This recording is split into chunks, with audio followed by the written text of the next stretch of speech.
जी बच्चों, अब हम करेंगे हमारे अध्ययन जो पाठ है उसके शब्दार्थ और प्रश्न उत्तर। सबसे पहले शब्दार्थ, ये सारा काम अपने अपनी हिंदी कॉपी में लिखना है और याद भी करना है।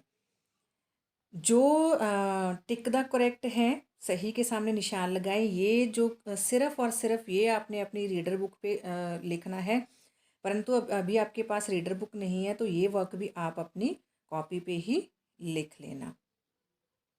हाँ जी, शब्दार्थ है। पहले शब्द आत्म संस्कार, अर्थ है इसका आत्म शुद्धि। अंतकरण हृदय, स्वाध्याय स्वयं पढ़ना, गिरा वाणी, तत्पर उद्यत या तैयार, उपरांत के बाद, सुभिता सुविधा, प्रलोभन लालच, उद्विग्न व्याकुल या चिंतित, कलत्र स्त्री या नारी, उद्घाटन सामने लाना, प्रकरण ग्रंथ का छोटा विभाग, उक्तियाँ कथन, आडंबरपूर्ण बनावटी या दिखावटी, संदिग्ध संदेहपूर्ण, अनुक्रम क्रम के अनुसार, निराकरण हटाना या मिटाना। अब है प्रश्न उत्तर। प्रश्न 1, अध्ययन क्या है?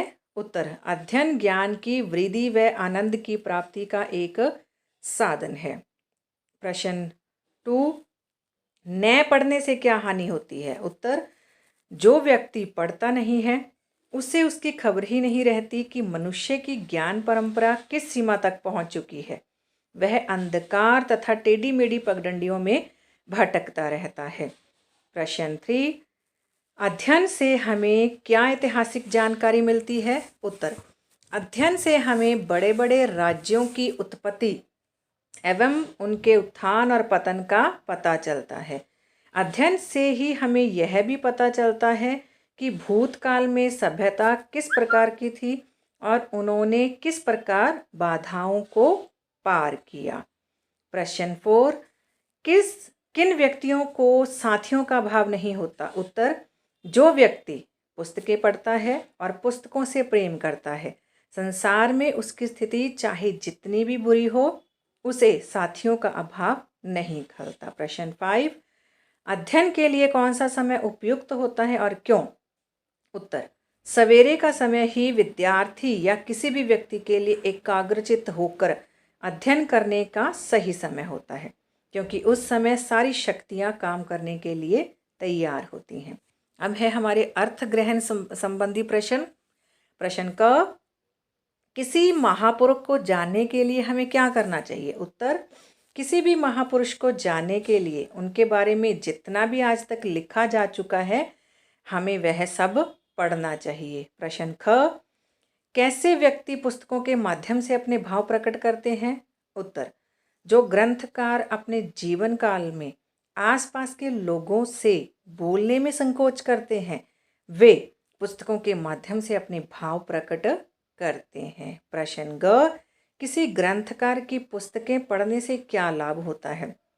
उत्तर, किसी ग्रंथकार की पुस्तकें पढ़ने से हम उसके बारे में उसके सगे संबंधियों से भी ज़्यादा जान पाते हैं, क्योंकि वे जो बातें अपनों से नहीं कह पाते वे अपने पुस्तकों में लिख देते हैं। प्रश्न घ, अध्ययनशील पुरुष महापुरुषों के मित्र, पुत्र और कलत्र से भी अधिक उनके विषय में कैसे जान लेते हैं?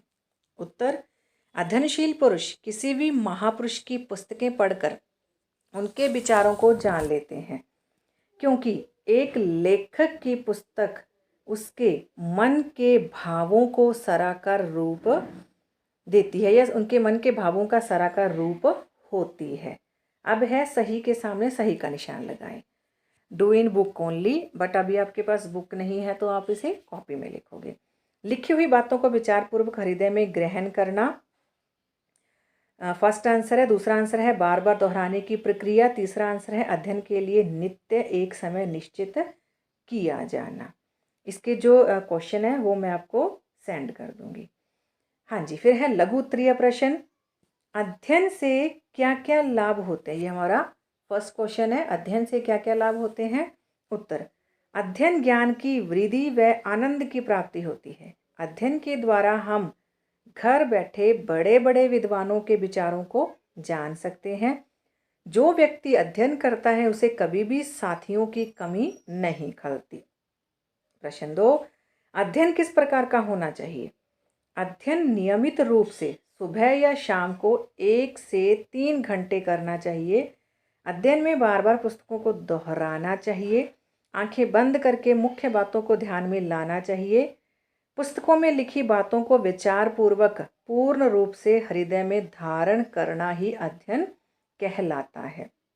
प्रश्न 3, अध्ययन औषधोपचार का काम कैसे करता है?